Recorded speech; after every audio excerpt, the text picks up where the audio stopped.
Obviously a little bit of a break here after Penn State, a game that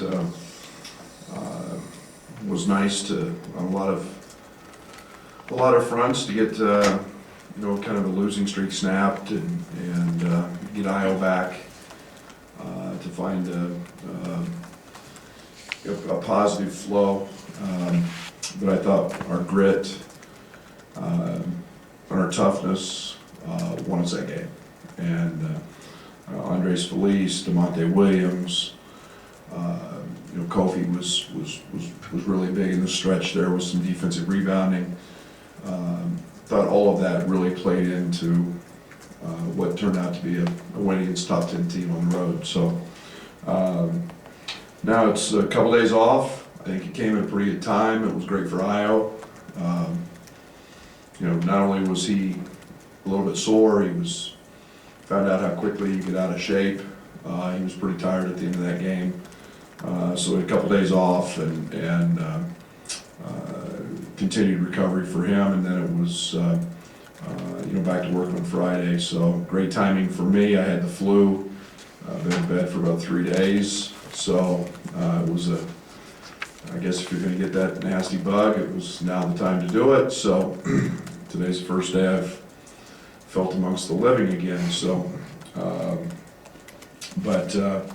and now we get a Nebraska team who is, Fred's doing an unbelievable job with. This is a team that's better than their record. They're one of the elite offensive teams in the Big Ten. They do it not with size, not with pounding you in the paint, and they're very capable of that. But with tempo, they're extremely handsy on the defensive side. They get a lot of steals, and this is probably the premier cutting team in our conference. They do a great job of cutting.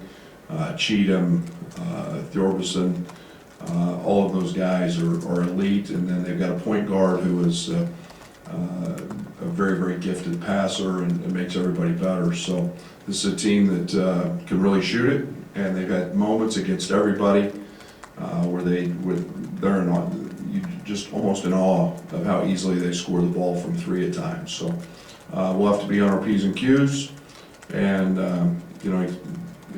transition defense will be a big part of this, and we were great at Penn State with that, and we've got to continue that. Who ran the practices while you were sick? Me.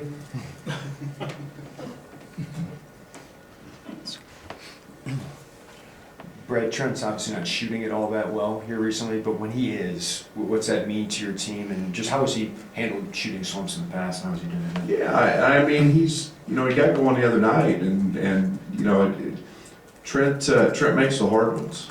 And he misses kind of the, some of the easier ones sometimes. So we want him to take some hard ones sometimes to get going, but I don't worry about Trent. Trent's, he's got a shooter's mentality. He's got the mentality, he misses 10, he's going to make the next 10. And I love that about him. He's playing the exact right way. He was tremendous the other night on both ends of the court. And when he does get going, there's a completely different element, especially in transition that we have. And I mean, that was a big part of the game the other night at Penn State, was our easy baskets. We missed that at Rutgers with Io, getting 8 to 10 points. Dre got a couple baskets. Most of those come because of Trent's speed and then Trent's ability to pitch ahead. And all that because he can shoot and he can get going. So even though he's not making them all the time, he gets going and impacts the game. You talked about defensively what he does. What does he do so well to bother guys like Miles the other night? Yeah, his speed. He's very, very hard to get knocked off.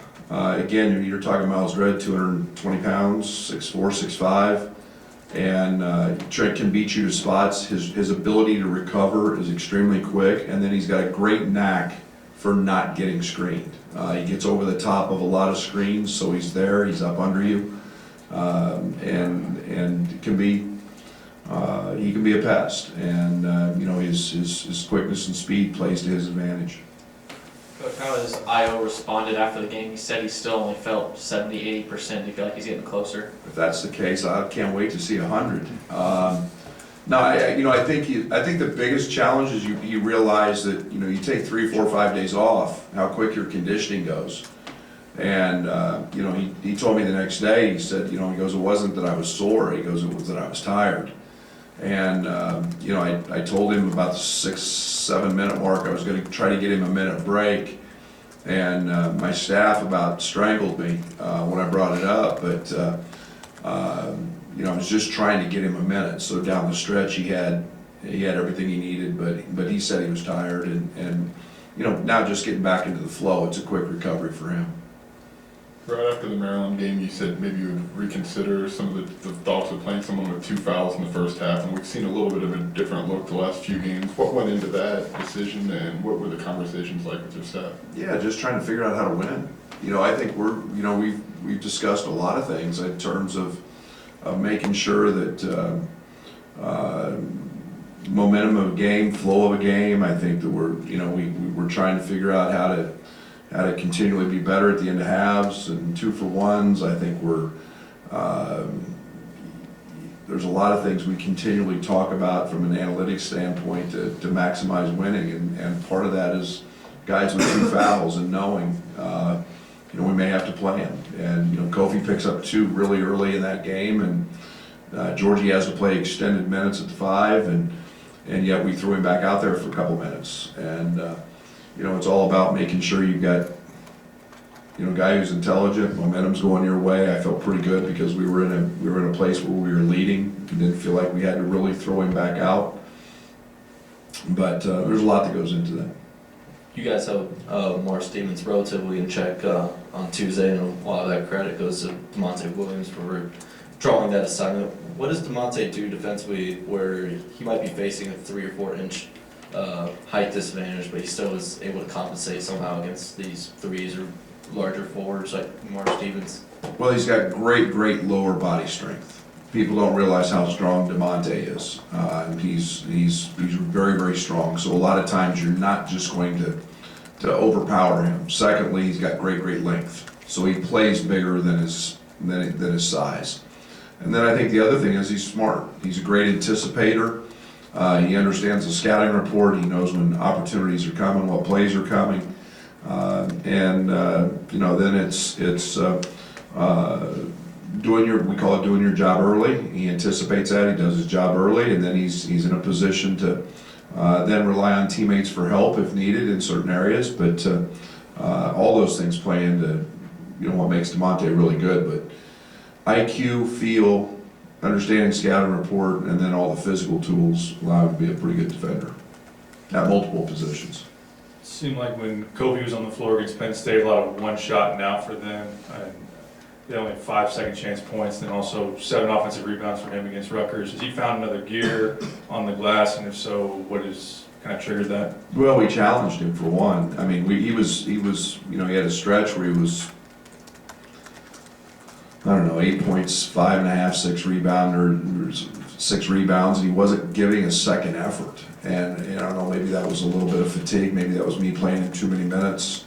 You know, we've really challenged that, and his mindset has been a little different. And again, on the defensive side, there can be some selfishness from the standpoint, you know, you want every rebound. You can, and we're trying to get him to understand that. Just go get every rebound. And you know, we told him late in that game, every miss has got to be yours.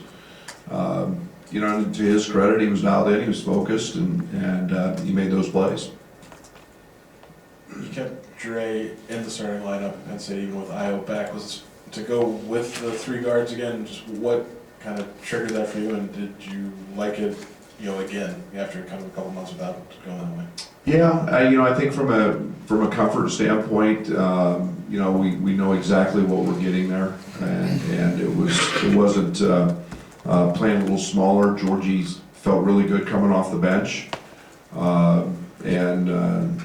you know, we felt like Dre had been in the starting lineup. He was the logical guy to go back there. We felt really comfortable with what we were going to was a good matchup. And then it's, when you put 3 guards in the lineup, I think you can cause some stress on the other team in terms of, we didn't always have Trent at the point, we had Dre at the point, we didn't always have Dre at the point, we had Io at the point, and we put different guys in ball screen actions, and some of that was based on matchups. Brad, bringing Georgia off the bench and playing more of that 5 role, how has that impacted him, and how has that impacted the rest of your team? I think it's still to be determined. I think that, he's comfortable, very comfortable there. People do have to guard him there. He missed some chippies that he was frustrated with, but, I thought he was much better defensively in terms of positioning. He had 7 rebounds. That's wasn't where he had to go from the perimeter to the interior to rebound. He was around the basket. He was closer. Because of his defensive assignment, and he guarded Stevens, he guarded Watkins, he guarded Harar, but we'll see how that progresses. I think it's a little early, but I think he's very comfortable there. I think he knows he's going to play some 4, and we've got to be able to try to, and we do every day in practice, keep working with him there.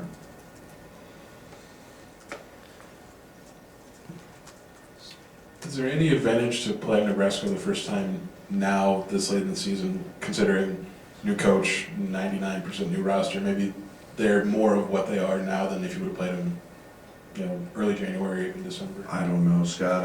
I don't think about it like that. I look at it just really simple that this is the basketball team that's coming in and who they are right now in this moment. And it is maybe a little bit unique that we're seeing the team for the first time, but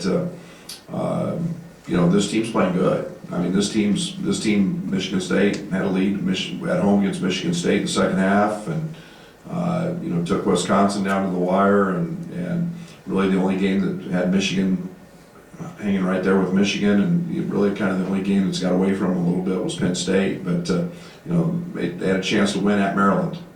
Right after Maryland played us, and it ends up 2, 3, 4 point games. So this is a good basketball team, and like I said, much better than the record. It's the first time in years that at this point of the season, the Illini fans are thinking about seeding and where they might end up in the Big Ten tournament. And you always say you take it one game at a time and have no idea, so you have no idea how the Big Ten is coming about now, how it's going to wind up, what you need to do to win a championship. What's the date of the last game? March 8th. So March 9th, I'll look at the schedule or the standings, and we'll see where we're at. We'll find out if we play Wednesday, Thursday, or Friday, and I don't know. I told Lauren yesterday on the radio, I get ticked off every time somebody wants to talk to me about it. I don't look at them. I don't believe in them. They're great for all of you guys. Derek wants to talk to me all the time about league standings and this and that, and I just look at my phone and turn a deaf ear. But it's exciting to be in the talk, and I get all of that. For me to waste my energy on that when it's literally going to change every day, because I think yesterday Baylor got beat, Gonzaga got beat, San Diego State got beat, probably somebody else, and that won't be the last time, I'm sure. So it's all going to flip, it's all going to change, and what happened on February 23rd will be different than what is going to be the reality. So it's exciting to be it's exciting to be in the talk, and I'm more worried about us continuing to play well and get better, and that's all we can ask for. Brad, we talk a lot about DeMonte's defense, but does his versatility unlock your ability or your comfort level to go with that 3-guard lineup, knowing that he can do that, guard the 4? Yeah, a little bit. There's no question. And I tell you the thing that excites me about DeMonte there some is his ability to pass. People haven't talked about what a big time pass he made to Io on a back cut. And he threw that off a dribble with a defender on it. And that's an instinct play, that's a read play, that's a connection between those two. And that pass doesn't happen with anybody else there, more than likely, at the 4 spot in that matchup. So It's opened up things a great deal for us. He's making threes. He didn't score the other night. He didn't shoot because he didn't have to. But it's something he's playing with a ton of confidence, and I have a lot of confidence in him. Where is Georgie from a confidence standpoint? Is it something you're concerned about? Because it seemed like at the beginning of the year, he was one of the first people that said, well, this is going to be a seamless transition. I've always played for. And then when it wasn't, it seemed like that was a concern, maybe of yours, that we need to make sure that he understands how good of a player he actually is and remind him what counts. Well, I think we've asked him to go from a guy who was a high 50s, low 60% field goal shooter because of where he scored, and we've asked him to do some other things, and that I won't say it was seamless. It wasn't, but it takes a bit of change and a different discipline, maybe.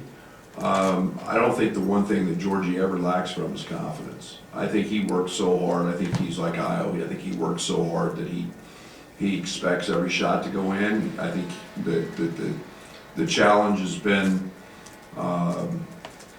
more probably internally with us in terms of, where are we getting in shots? How are we going to go about doing that?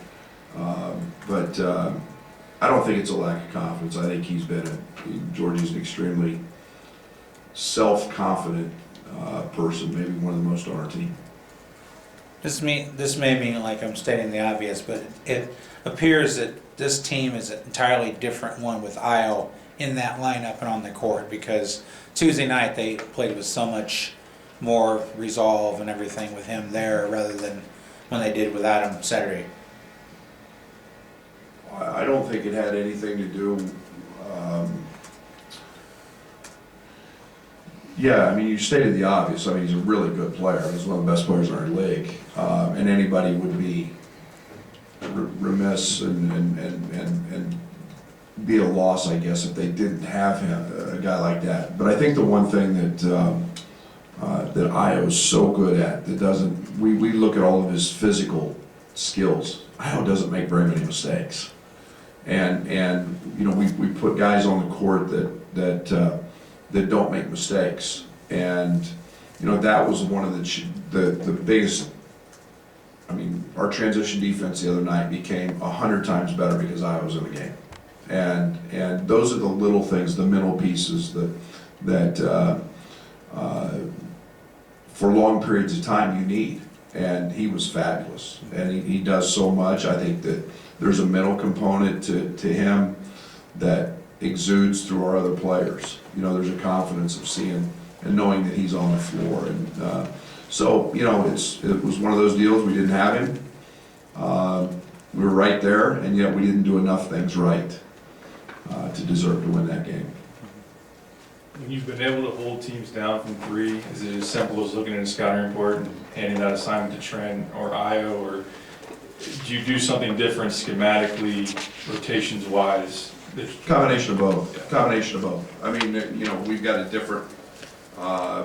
different scheme for most every game, based on their opponent, based on personnel, based on strengths, weaknesses. And a lot of that comes from simply their screening actions to their ball screen actions to strengths and weaknesses, and how many mid-range pull-ups they shoot, or what their percentage is finishing at the rim. So there's a lot more that goes into it than Trent, you got him. There's a lot of I go back to Michigan, the first time we played him here. At that point Xavier Simpson had taken 2 mid-range pull-ups. We weren't going to give him, we were going to force him. We just stuck Kofi under the rim and said, come challenge us, and so there's a lot that goes into, to that, and, and then how you help off of guys and so on and so forth. So, but we scheme pretty much every game. Thanks, guys. Thanks, Brad.